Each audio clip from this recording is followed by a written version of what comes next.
To this part 2 of the read and discussion of Partridge paper Culture and Everyday Enchantment, and is part of my course, the Contemporary Esotericism, that I am reading at the Contemporary University, spring 2025. As you can see, for next Monday, May 6, we have to read 3 articles, and one of them is this. So I will continue with this part 2. I left it here, and now haunted culture. Haunted.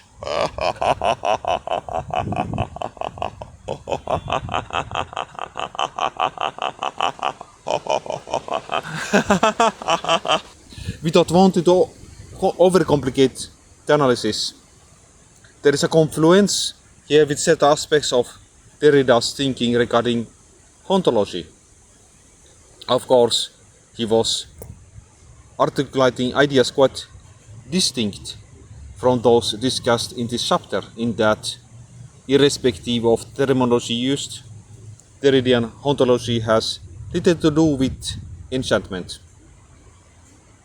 As Frederick Jameson has commented, hauntology does not involve the conviction that ghosts exist or that the past, or maybe even the future they offer to prophesy, is still very much alive and at work within the living present.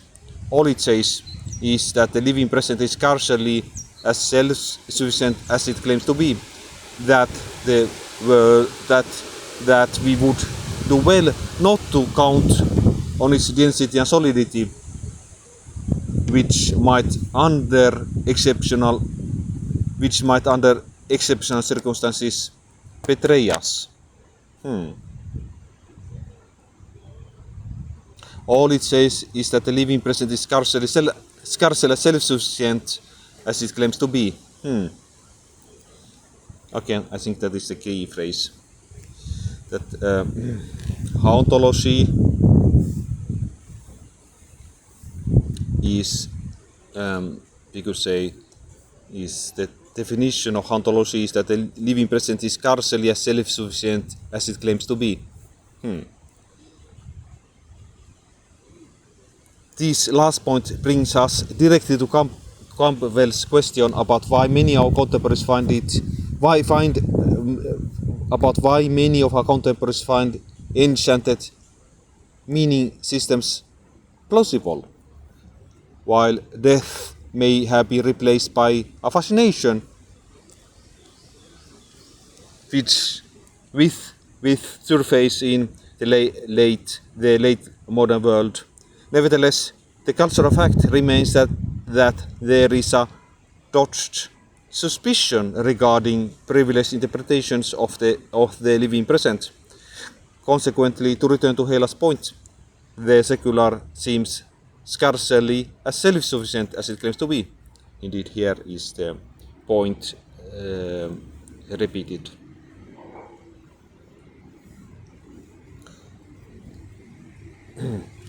With reference to the enchanted Shakespearean world of Hamlet, Derrida shows his terminology carefully.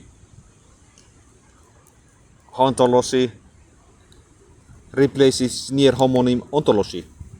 Hauntology replaces its near homonym ontology. It subverts the priority of being and presence.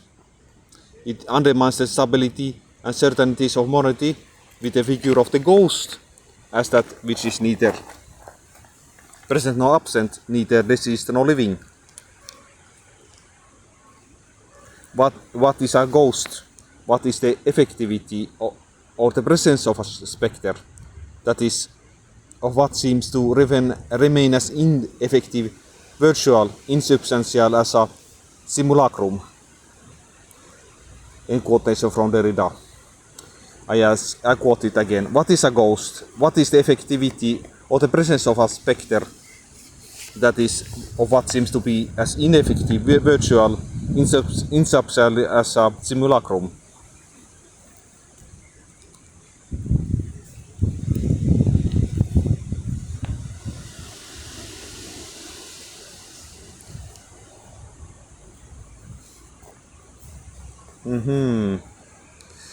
what is the effectivity of the, we could say the, what is the effectivity? What is the effects of a ghost?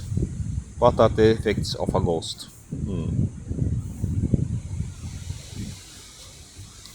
As Colin Davis has commented, Derrida's spectre is a deconstructive figure hovering between life and death, presence and absence, making established certainties facilitate. In other words, there is an important sense in which ontology refers to an essential unknowing, which underlines and may undermine what we think we know. This is why the terminology of haunting, ghosts, specters and the supernatural is so evocative in the discourse of deconstruction. And again, it is for similar reasons that intimations of an enchanted world are so evocative and emotionally persuasive in late modern culture. Impressions, experiences, and personal interests need not be subject to the cultural legislation of external authorities. External authorities, such as those of science and religion. Indeed, impressions, experiences, and personal interests escape the categories of science and religion. And we could add escape new religious belief, like our religious belief, relies on the persistence of unknowing, of intimations of a beyond, on the unfalsifiable nature of the non-secular. On the basis of such unfalsifiable ideas, new believers deconstruct the dominant readings of reality, thereby confirming suspicions that, to repeat Jameson's comment, we would do well not to count on the density and solidity of the living present. There is a popular feeling not far from the surface that reality may not be quite as stable as we have been led to believe, and that enchanted discourses may contain more than a nugget of truth. Nugget. This is clearly present in this is clearly evident in recent historical work that demonstrate that throughout the modern period there has been a persistent confluence of privileged knowledge and rejected knowledge. Rejected knowledge. For example, a number of discourses that have emerged that not only view science as fundamentally supportive of an enchanted view of reality, as in the case of the International Society for Science and Religion. There's the International Society for Science and Religion. Or theories of intelligent design, but also tend toward viewing science as itself as enchanted.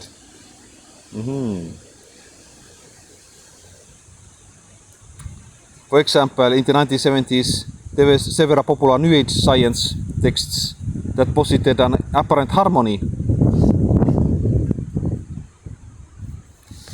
New Age science. That posited an apparent harmony between quantum physics and ancient esoteric versions of reality, the most influential of which were Capra's The Tao Physics, an exploration of the parallels between modern physics and Eastern Mysticism, and Gary Zukov's The Dancing Willie Masters, an overview of the new physics, 1979. While most secularism theorists recognize that religion and science can quite easily coexist, in that scientific methods and theories can of course be manipulated to support enchanted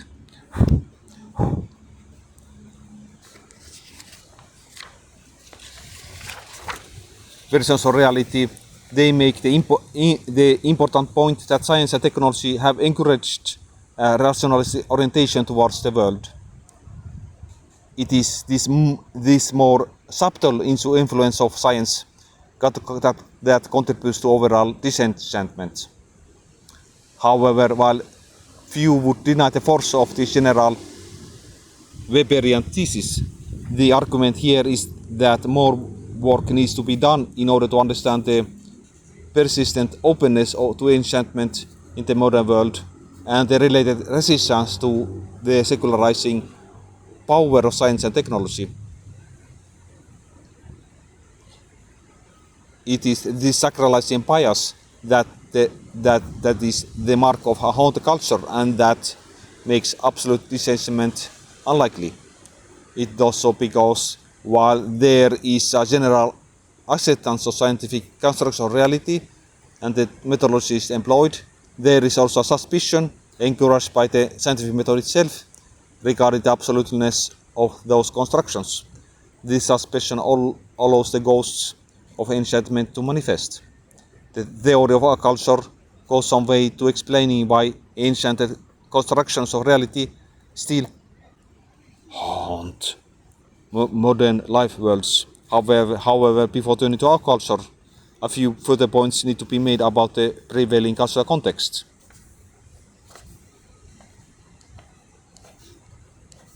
This was the part 2.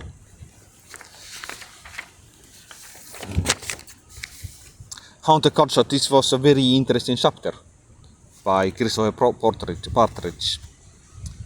So Derrida speaks about hauntology. I love homonyms or near homonyms ontology. It subverts the priority of being and presence. It undermines the stability and certainty of modernity. So I repeat the quotation from Derrida. What is a ghost? What is the effectivity of or the presence of a spectre? That is of what seems to be as ineffective, virtual, insubstantial as a simulacrum.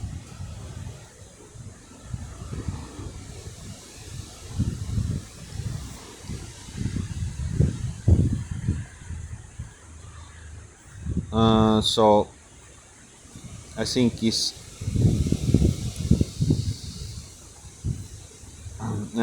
much could be said about this chapter, and we could say that let's juxtapose then these two words, hauntology and ontology.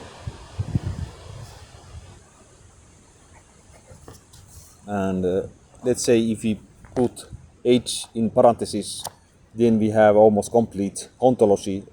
We would have then, don't you agree, a complete homonym. Hauntology. Would you hear a difference? Let's say you put this H in parentheses. Would we then have a complete homonym? You have to ask a English phonetics teacher, somebody who has English as a mother language. I love these homonyms, ontology, and H in that case would be to represent the ghost. H is appropriate symbol of the idea of ghost, because like in French language, H is both present and non-present. It depends if the word is of Germanic origin, then the H sound is often present. in French, if the word is of Germanic origin, the H sound often is, you have to, it remains the H sound. And homonyms, or nearly all homonyms, are very revealing and exciting. Ontologies, ontologies. And we spoke about effects of ghosts. And if you would see a ghost, perhaps you would say, not really like that. But then, of course, in the 1970s, we have this New Age movement with science involved. My friend Hans would be very interested in this. I have signal this chapter to my friend Hans because he will interview some quantum physicists. And I leave it there. I am very grateful. I'm grateful, very grateful, always grateful. Ontology. Ontology.